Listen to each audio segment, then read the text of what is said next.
श्री शिवाय नमस्तुभ्यम। हर हर महादेव। आप सभी लोग का स्वागत है हमारे यूट्यूब चैनल रंजना कुमारी ऑफिशियल में। तो दोस्तों, आप सभी जानते हैं कि इस बार होली का पर्व एक विशेष सहयोग के साथ आ रहा है। इस वर्ष होली के दिन ही साल का पहला और सबसे लंबा चंद्र ग्रहण लगने जा रहा है। इस कारण लोगों के मन में अनेक प्रकार के प्रश्न उठ रहे हैं। आप सबसे बड़ा सवाल यही है कि होली का दहन किस दिन किया जाएगा और रंगों वाली होली किस दिन खेली जाएगी।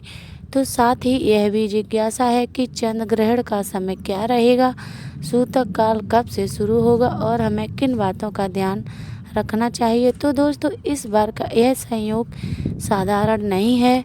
कुछ ही दिन पहले सूर्य ग्रहण लग रहा था, लेकिन वह भारत में दिखाई नहीं दिया। उसके लगभग 15 दिन बाद अब साल का पहला चंद्र ग्रहण लगने जा रहा है और दोस्तों भारत में भी देखा जा सकेगा।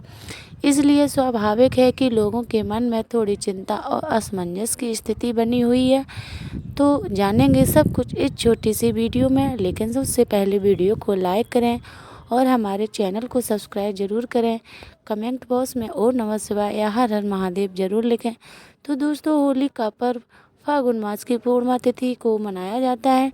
इस बार पूर्णिमा तिथि 2 मार्च की शाम से आरंभ होकर 3 मार्च की शाम तक रहेगी। यहीं से भ्रम की स्थिति पैदा होती है। सामान्य रूप से जिस दिन पूर्णिमा की रात होती है उसी दिन होलिका दहन किया जाता है और अगले दिन सुबह रंगों वाली होली खेली जाती है। तो लेकिन इस बार स्थिति थोड़ी अलग है। 3 मार्च की शाम को ही चंद्र ग्रहण लग रहा है। हमारे धार्मिक नियमों में स्पष्ट कहा गया है कि ग्रहण या सूतक काल के दौरान कोई भी शुभ या मांगलिक कार्य नहीं करना चाहिए। अग्नि प्रज्वलित करना भी इस समय उचित नहीं माना जाता है। इसलिए ग्रहण के समय होलिका दहन करना शास्त्रों के अनुसार सही नहीं है। अब दोस्तों प्रश्न उठता है कि आखिर होलिका दहन कब किया जाएगा।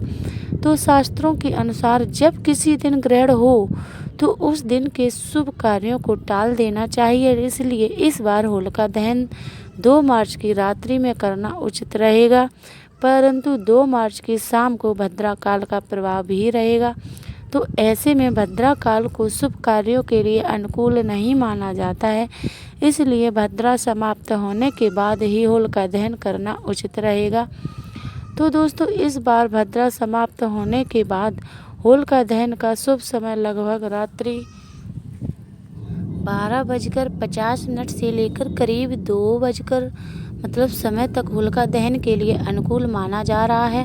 तो ध्यान रहे कि इस समय आधी रात के बाद का है, इसलिए तारीख बदलकर 3 मार्च की रात मानी जाएगी, परंतु तिथि के अनुसार यह 2 मार्च की ही रात्रि का भाग होगा। समय का विशेष ध्यान रखना आवश्यक है। अब दोस्तों बात करते हैं चंद्र ग्रहण के समय की। तो 3 मार्च को दोपहर बाद से ही ग्रहण की प्रक्रिया आरंभ हो जाएगी, लेकिन उस समय भारत में चंद्रमा दिखाई नहीं देगा। चंद्रोदय लगभग शाम 6:20 पर होगा। उसी समय के बाद भारत में ग्रहण का अंतिम भाग देखा जा सकेगा। ग्रहण की समाप्ति लगभग शाम 6:45 के आसपास मानी जा रही है। तो इसका अर्थ है कि हमारे यहाँ ग्रहण लगभग 20 से 25 मिनट तक ही दिखाई देगा। ऐसे में इसका सूतक काल भी भारत में मान्य होगा। चंद्र ग्रहण का सूतक काल ग्रहण से लगभग 9 घंटे पहले आरंभ हो जाता है। ज्योतिषीय गणना के अनुसार 3 मार्च को सुबह लगभग 9:39 से सूतक काल आरंभ हो जाएगा। सूतक काल शुरू होने से पहले शुभ कार्य, पूजा पाठ और भोजन बनाया जाना जा चुका होगा। तो आपको क्या करना है दोस्तों, इसलिए आवश्यक कार्य सूतक शुरू होने से पहले ही पूरे कर लेने चाहिए। इसी के साथ सूतक काल में भगवान का स्मरण करना, मंत्र जाप करना और शांत मन से समय बिताना श्रेष्ठ माना गया है। तो विशेष रूप से गर्भवती महिलाओं को सावधानी रखने की सलाह दी जाती है। उन्हें ग्रहण के समय विश्राम करना चाहिए और अनावश्यक रूप से बाहर नहीं निकलना चाहिए। अब दोस्तों सबसे पहला प्रश्न है कि रंगों वाली होली आखिर किस दिन खेली जाएगी। तो सामान्य रूप से होलिका दहन के अगले दिन सुबह रंगों से होली खेली जाती है। तो नियम के अनुसार देखा जाए तो 3 मार्च को होली खेली जानी चाहिए, लेकिन दोस्तों इस बार परिस्थिति सामान्य नहीं है। 3 मार्च के सुबह से ही सूतक काल आरंभ हो जाएगा और शाम का चंद्र ग्रहण दिखाई देगा। तो हमारे शास्त्रों में स्पष्ट कहा गया है कि सूतक और ग्रहण के दिन उत्सव, आनंद और मांगलिक कार्य से दूर रहना चाहिए। होली एक हर्ष और उल्लास का पर्व है जिसमें रंग, हीर, गुलाल, संगीत और उत्साह शामिल होता है। तो इसलिए सूतक काल में होली खेलना उचित नहीं माना गया है। यही कारण है इस बार 3 मार्च को रंगों वाली होली नहीं मनाई जाएगी। उस दिन शांत रहकर भगवान का स्मरण करना अधिक शुभ माना जाएगा। ग्रहण समाप्त होने के बाद भी उसी दिन उत्सव मनाया जाना रहेगा, तो क्योंकि उस दिन पूर्णिमा तिथि का अंत भी हो जाएगा और पूरा दिन ग्रहण के प्रभाव में रहेगा। तो दोस्तों इसीलिए इस वर्ष रंगों वाली होली 4 मार्च 2026 यानी कि बुधवार के दिन मनाई जाएगी। उस दिन ना तो सूतक रहेगा और ना ही ग्रहण का कोई प्रभाव होगा। वातावरण पूरी तरह शुद्ध माना जाएगा और लोग निश्चित रंगों होकर आनंद ले सकेंगे। अब दोस्तों ग्रहण के दौरान किन सावधानियों का पालन करना चाहिए तो आप यह भी जान लेना है। तो सूतक काल शुरू होने से पहले ही भोजन बना लेना चाहिए। खाना पीने की वस्तुओं में तुलसी पत्र रख देना शुभ माना जाता है, इसलिए नकारात्मक प्रभाव नहीं पड़ता है। सूतक शुरू होने के बाद नया भोजन बनाया या खाना उचित नहीं समझा जाता। इसी के साथ ग्रहण और सूतक के समय कैंची, चाकू, सुई और नुकीली चीज़ों को उपयोग नहीं करना चाहिए। सिलाई कढ़ाई में भी बचना चाहिए। इस समय मन को शांत रखकर भगवान का नाम अपना सबसे माना उचित गया है। तो घर के अंदर रहकर ही अनावश्यक बाहर ना निकलें उचित माना जाता है। गर्भवती महिलाओं को विशेष सावधानी रखने की सलाह दी जाती है। उन्हें ग्रहण के समय आराम करना चाहिए और किसी भी प्रकार का भारी काम नहीं करना चाहिए। तो परंपराओं के अनुसार भी अपने पास हार में प्रतीक या पवित्र वस्तु रख सकती हैं और भगवान का ध्यान कर सकती हैं। सबसे महत्वपूर्ण बात यह है कि मन में भय ना रखें बल्कि श्रद्धा और संयम बनाए रखें। जैसे ही ग्रह समाप्त होगा उसके बाद स्नान करना चाहिए। गंगा जल मिले तो जल से स्नान करना चाहिए, शुभ माना जाता है। घर में भी गंगा जल का छिड़काव किया जा सकता है। इसके बाद साफ वस्त्र धारण करना चाहिए, घर की सफाई करना चाहिए और नमक मिले पानी में से पोंछा लगाना चाहिए। शुद्धि का प्रतीक माना जाता है। इसी के साथ ग्रहण समाप्ति के बाद दान पुण्य करना चाहिए, अत्यंत फलदायी माना गया है। जरूरतमंदों को अन्न, वस्त्र या अपनी सामर्थ्य के अनुसार दान देना शुभ फल प्रदान करता है।